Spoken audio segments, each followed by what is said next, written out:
Recording studio Ghorawal Sonbhadra. कहेला हमारा से जिद बारू कइले, बोला ये धनी तू मुहावा फुलैले। कहेला हमारा से जिद बारू कइले, बोला ये धनी तू मुहावा फुलैले।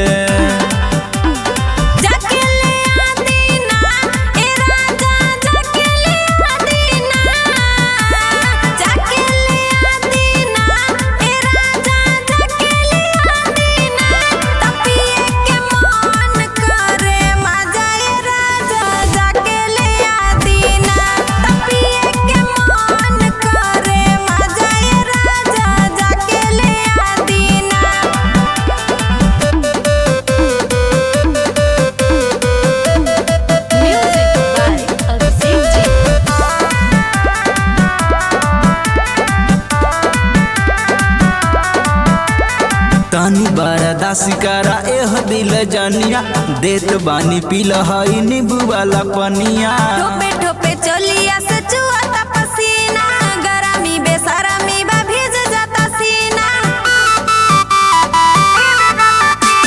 तनी बरदासी करा एह दिल जनिया, देत बानी पील हई नींबू वाला पनिया। ठोपे ठोपे चलिया से चुआता पसीना, गरमी बेसरमी बा भीज जाता सीना।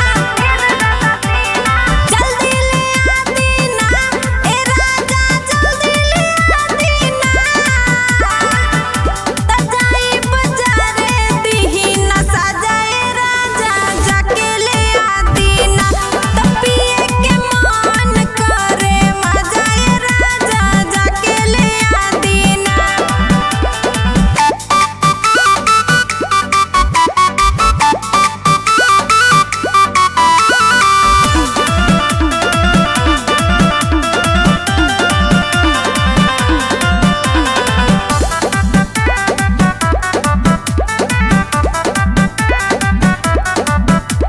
संतोष उमेश के तू मानत अनि बतिया, कूलर के हवाला तू दिन रतिया। बूझी ना फीलिंग तनी अपना में हर के, होठवा के ललिया से पानी चुए भर के। संतोष उमेश के तू मानत अनि बतिया, कूलर के हवाला तू दिन रतिया। बूझी ना फीलिंग तनी अपना में हर के, होठवा के ललिया से पानी चुए भर के।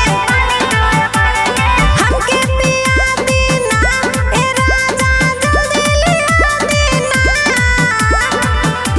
तपिए के मन करे मजाए राजा, जाके ले आती ना।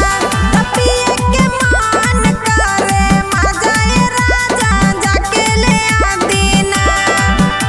ले आती ना। अच्छा ठीक बा, ले आवत आने।